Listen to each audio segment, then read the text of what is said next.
Once, we were part of great Caesar's tribe, but then soldiers came. Many apes died, and we fled. Led by father, we crossed rivers and mountains, walked for many moons, until we found this mountain, this home, our sanctuary, somewhere we could live in peace. But now winter is coming, and there is no more food here.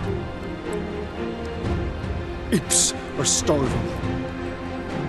We must find food somewhere soon.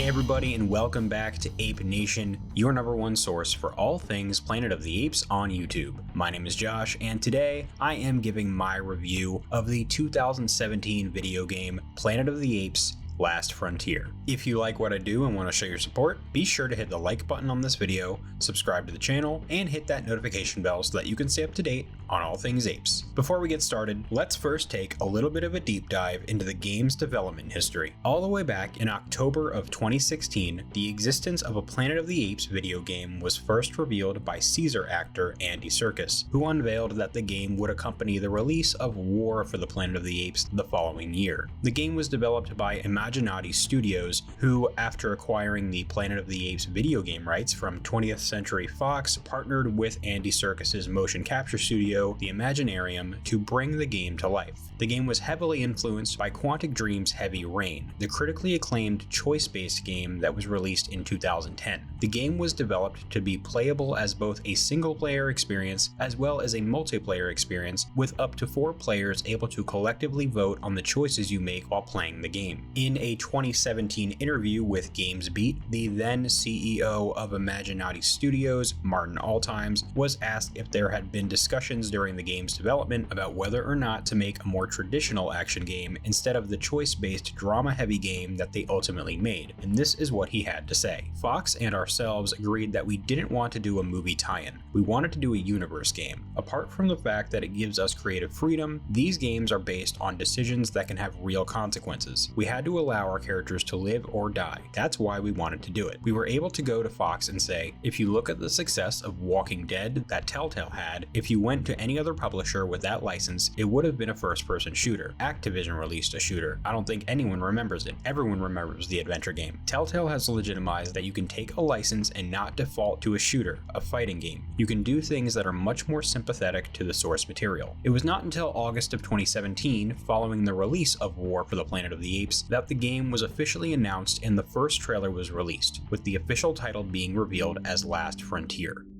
For my home. For those who live here.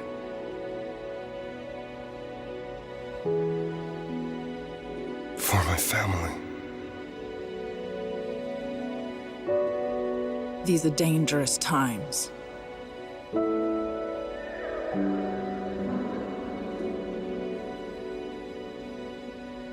But these are my decisions to make. And whatever path I take, family is all. Family is all.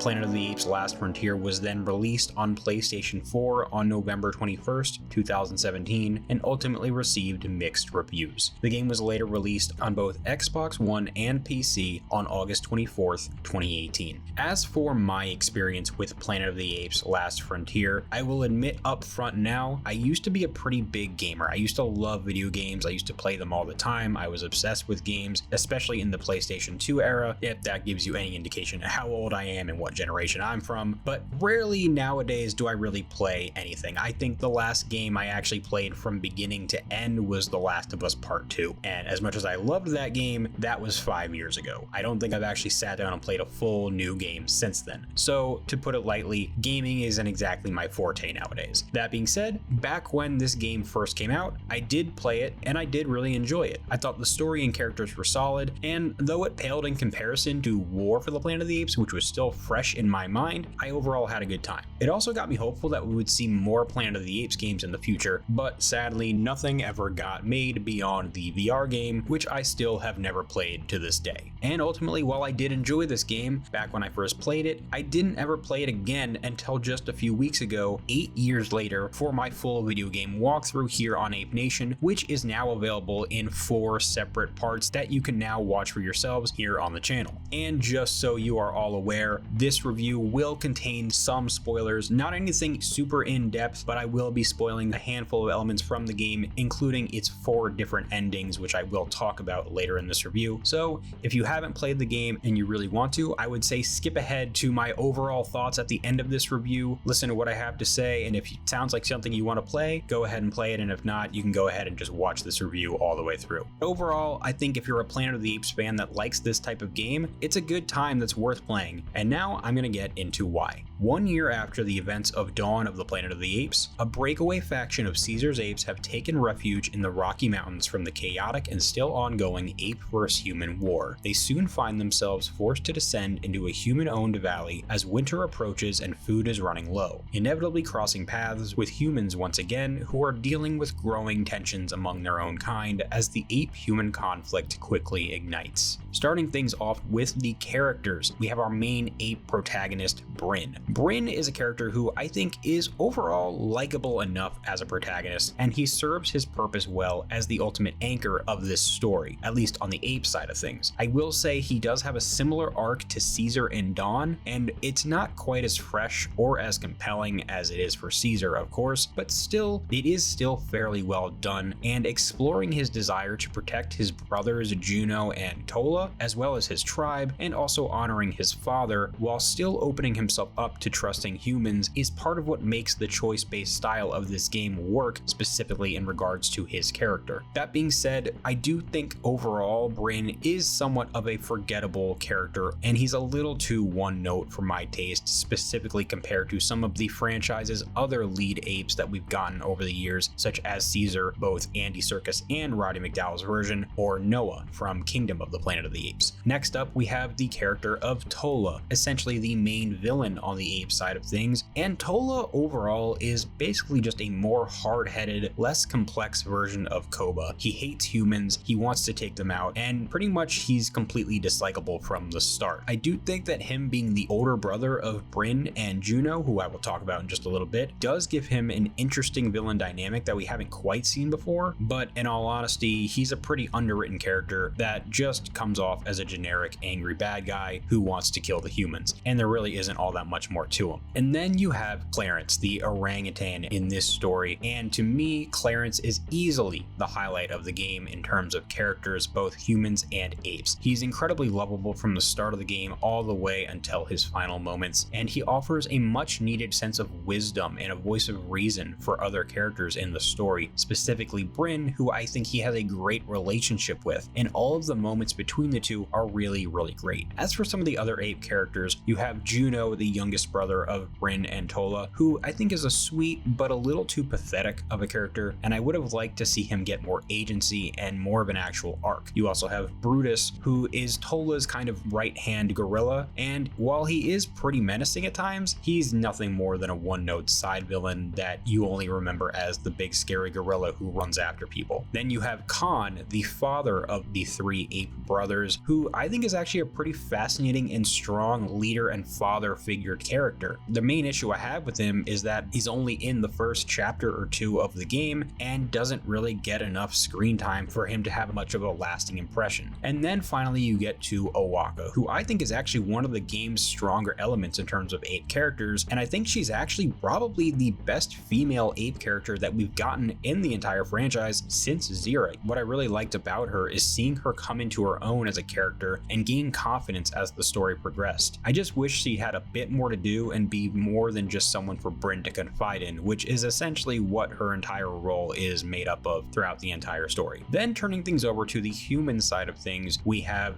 Jess, who is the leader of the human camp that we are focused on in the story. And overall, I think Jess is a pretty likable human lead, especially for this universe. Her relationship and her love for her son Mark being a large part of her motivation, I think is pretty compelling and overall really well done. And exploring her morality, going back and forth between wanting to protect her town and her son and wanting to do the right thing when it comes to the apes, makes for some really great character storytelling. Then you have Rainey, who is a surprisingly compelling character himself that actually successfully gets you as a player to go from disliking, or at the very least being wary of him, to liking him by the story's end. I also think that the relationship that he has with Jess works well. He acts somewhat as the Clarence or the Maurice to Jess's Bryn or Caesar-like figure, but in more of a morally gray mentor figure sense. Then on the villain side of things, when it comes to the humans, you have Willits, who is a pretty despicable but actually pretty interesting character, and in my opinion a much better villain than Tola. He raises some fair points in his hatred of the apes and a desire to wipe them out. You don't agree with him, but you can at least somewhat understand where he's coming from, and seeing his true intentions slowly revealed as the story progresses in the final few chapters as he attempts to sneak his way into power towards the game's end actually caught me pretty off guard, and I thought it was a really great, interesting, and well done direction to take his story. You also have the character of Mark, who again is Jess's son, who I mentioned earlier, and Mark doesn't really get much to do aside from being Jess's motivation, and for the most part a more underwritten version of Blue Eyes from Dawn of the Planet of the Apes. He's a character who constantly questions and somewhat undermines Jess's opinions and decisions, but at the end of the day realizes, oh yeah, I'm your son and I should side with you. It's basically the same thing, just not as interesting and not as well written. You also have Maria, who similarly to Rainey is a character who I found myself growing to like more and more as the story went on, and she acts as an interesting opposing moral guide for Jess. And then finally you have the character of Reeves, who overall is fine, but more or less is just Willits' right-hand man with no real character and is only really there to serve as an additional villain role. Moving on from the characters into the storytelling, overall I think you have a fairly solid and compelling enough story about learning to empathize and understand the other side of a conflict and about the consequences of our actions. I do think that it borrows too heavily from Dawn and War for the Planet of the Apes, and sometimes it feels like it's just mashing together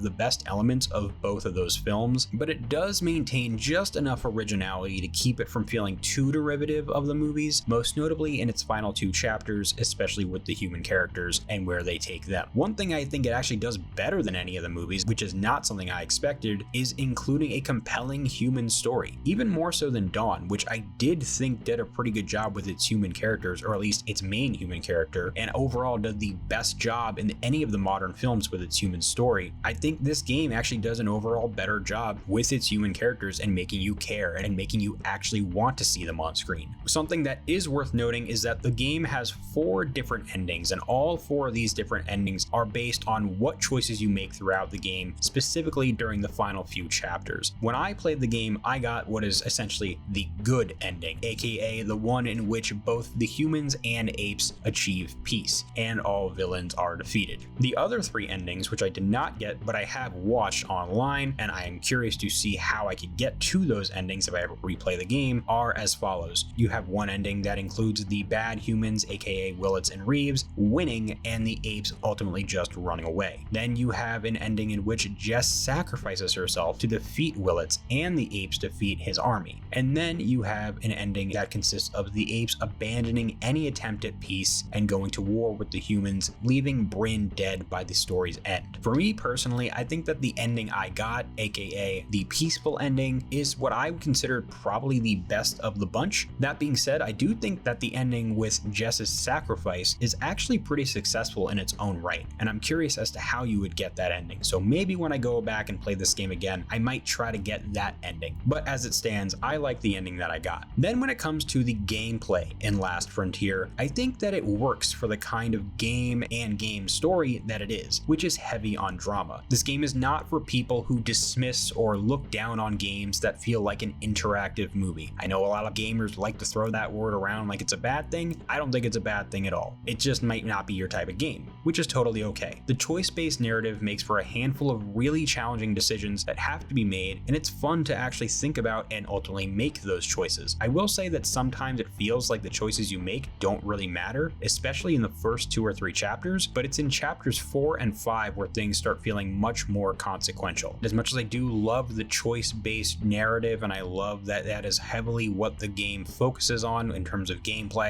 it does leave you wishing that you could be a bit more involved with the action and control the characters more during the action scenes, such as the 2 major battles or the fight between Bryn and Tola in the final chapters of the game. And then moving on to some of the world building. What I really like about Last Frontier is it's the first time we get to explore locations outside of California during the Caesar era, and it made me want to see even further across the country as well as other countries all over the world. It's something that I think the Planet of the Apes movies so far, as much as I love them, have been lacking a little bit, and so I really appreciated getting to see that explored at least a little. I also would have liked to learn more about the Apes tribe and what differentiates them from Caesar's and why they left, beyond the plot synopsis simply telling me they're a faction of Caesar's tribe that left. That's all we really get. I also think I would have liked to have a bit more reference to the events of Rise and Dawn, or at very least Dawn, not for the sake of just making references and connections, but more so to understand how they impacted these characters and make it feel more like it's in that universe, instead of just being a completely isolated story that could have taken place in any version of the Planet of the Apes universe. As for the graphics in the game, I think that close-up shots of the apes look really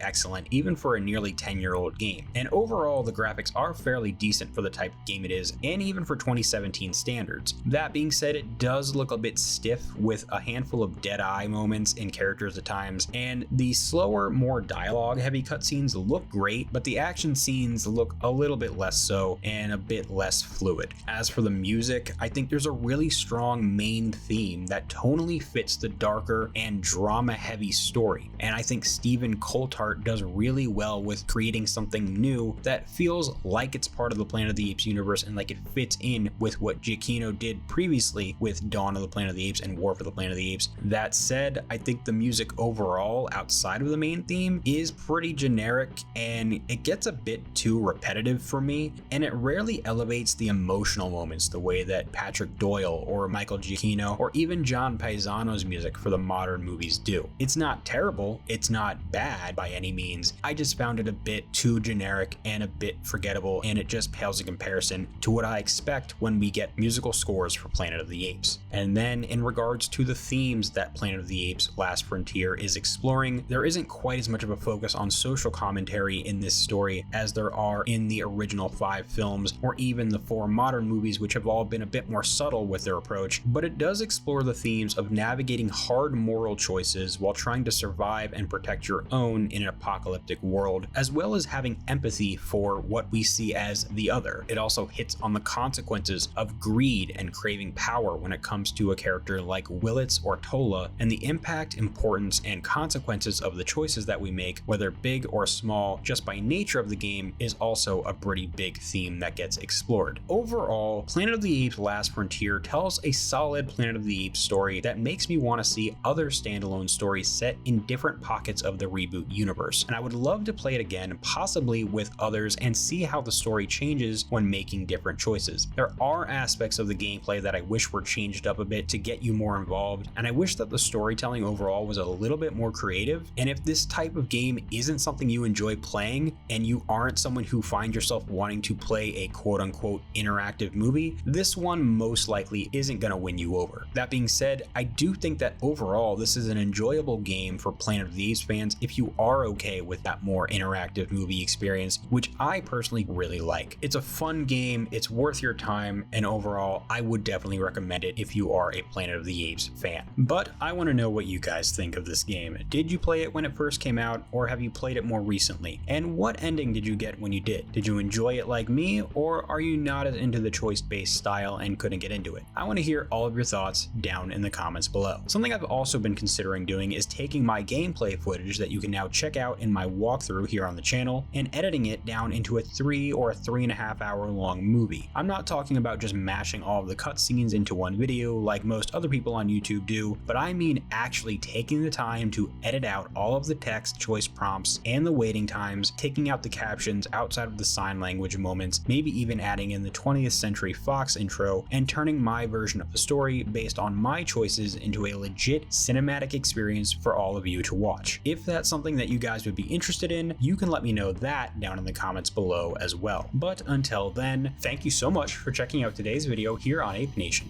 If you liked this video, be sure to hit the like button, subscribe to the channel, and hit that notification bell so that you can stay up to date on all things apes. I'll catch you in the next one, so until then, goodbye.